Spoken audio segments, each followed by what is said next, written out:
The Mancunian accent's a great one as well. The Mancunian accent, like, sometimes it sounds, when it's a really strong Mancunian accent, sometimes it's so strong it sounds like it's hurting to get out of their face. Like, probably like, nah. It's like some out of Walking Dead. So weird. I love it when a scally gets a proper job.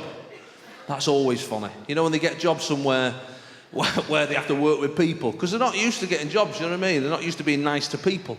But one of them has got a job in our local bank, and every so often I just pop in. I don't even have to go in. I just do it because he works there. And he's not happy at all. He's sat in this back room just sweating in his dad's suit, like.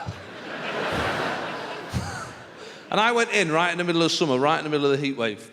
And I've gone in and he's sat there and he's struggling with phrases he's never used before. You know, it's like, all right, Mr. Manford, good morning. Like, he's never said it. He's never been up. Good morning. How are you today?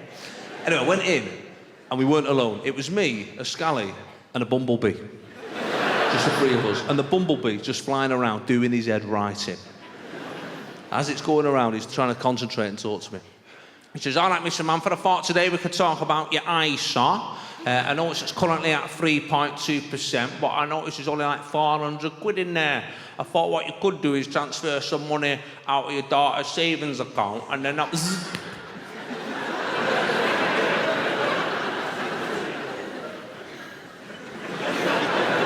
And then maybe like at the end of the calendar year, move it back over again, right? I thought, zzz.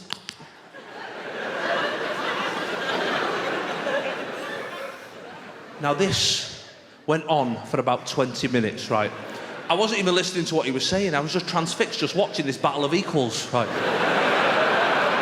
And then, after another 10 minutes, in the middle of a sentence, this amazing thing happened. In the middle of a sentence, he went, so, Mr. Manford, why don't we have another little chat maybe in like February or March? Maybe come back into the office, come and see me, I'll be here. I thought today's meeting went very well. And I thought, oh, you fucking dickhead, right? And just in the middle of a meeting in a bank, a grown man called an insect a fucking dickhead. And he caught himself as well. He realised, he went, oh, I am so sorry, Mr. Manford. I can only apologise for the outburst on behalf of me and of the bank. The manager, Steve, is just outside if you wanted to make a complaint. But just before you do that, in my defence, you haven't been here, and he's been a fucking dickhead all morning. I love that guy. We have the Mancunian walk as well. We have this sort of weird, like... I don't think you've quite adopted this over here. You've got your own way, I'm sure. The Mancunian walk's like this weird, like the Gallaghers do it, like Ian Brown from the Stone Roses. I don't know why it is, like they're always at a festival or the hips aren't aligned or whatever. I don't know what it is. All right, mate, all right. It's weird. And I thought for years, what's it for? Like, I got rid of mine, you know what I mean? Like, but what's it for? Why is it there? And then I read an article a little while back, and it said 22% of the SAS are from the Northwest. 22%, that's quite a high proportion of the world's elite fighting force are from the northwest of England. And then it dawned on me, of course, it's all down to that walk. I'm no expert at the military, but I imagine if someone's shooting at you, right? That's quite the evasive technique all of a sudden, isn't it? All right, try and shoot me now, you Taliban knobhead.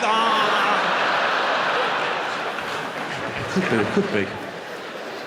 I don't know. I don't even know if you're allowed to say Taliban knobhead, to be honest. I've not checked that. Hope that gets passed off, Con. Be all right. Is there any in? Find out now. Yeah. I've actually just been over to Afghanistan, did some gigs in Camp Bastion. Went to do some gigs in Camp Bastion for a week. Yeah, it was great. And did a full week there. Did 3 or 4 shows, and right in the middle of August, middle of summer, that's the best time to go. Yeah. My God, I'm still hot now. Jeez. Actually, have we got anybody in the military in the room? Yeah, a couple over there. Good stuff. Have you been out to Bastion, sir? Yeah. You've been out to Bastion. They've got a KFC out there, haven't they? Yeah. They've got a KFC. A KFC. I swear to God, I was 3 days in, I saw it in the distance. I thought it was a mirage. Like, just the colonel. I could hear his voice. Hey there, Jason. You want some chicken? I'm like, oh, yes, I do. I went to go in, I was desperate for some nice food. I went in, and the squaddy stopped me before I went in there. He went, "Don't eat in there, mate." I thought, "What are you on about? It's KFC. Known the world over." He went, "Have you seen any fucking chickens around here?"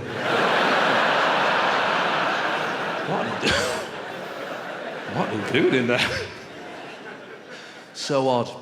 I was so scared though, I must say. I was really scared about going over.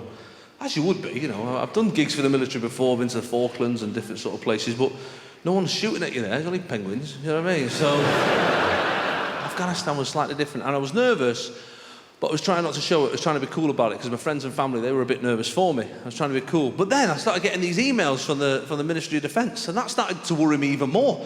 They were asking me questions I've never been asked before. And you do get asked questions before any gig, even before this one, you know, what time you arrive in, how long's your interval, when are you leaving, do you need a parking space? Normal questions that I've been asked for 15 years doing the job. I was getting questions like this. "Dear Mr. Manford, we're looking forward to welcoming you to Camp Bastion. Just a quick question, what's your blood type?" Blood type? "What's your body armour size?" That was another one. I was like, who knows what the body armour size is? I said, "I'm larger as the George, if that's any help." "What's your helmet size?" I don't think they're expecting that answer, to be fair. Can't ask a grown man with a question with the word helmet in, give over. Before I went out, I thought, I better sit my mum down and just tell her that I've got these gigs coming up, because she'll only worry. And I sat her down and I said, "Listen, Mum, I need to tell you about these gigs. But you know when somebody sets you up with a joke, and even though it's the wrong time and place to tell it, completely inappropriate, you just can't help it, just there, set up right in front of you." And I said, "Mum, I've got these gigs coming up I need to tell you about." She said, "What?" Already worried, I could see it on her face. I said, "I've got some gigs in Afghanistan." Straight away, a little tear in her eye. What for the troops? I'm not proud of it. I said, "No, it's for Al-Qaeda, Mum, it's for Al-Qaeda." Yeah. They love me over there, they really do. I like their Norman wisdom, they just love me, I don't know what's happened. But yeah, they love me. They love me. Someone just snuck my last DVD in there, you know, it just goes from cave to cave every night, like, you know. Somebody just rang up my agent, just bought me, "Get me Jason Manford right now." "Love that funny bastard, eh?"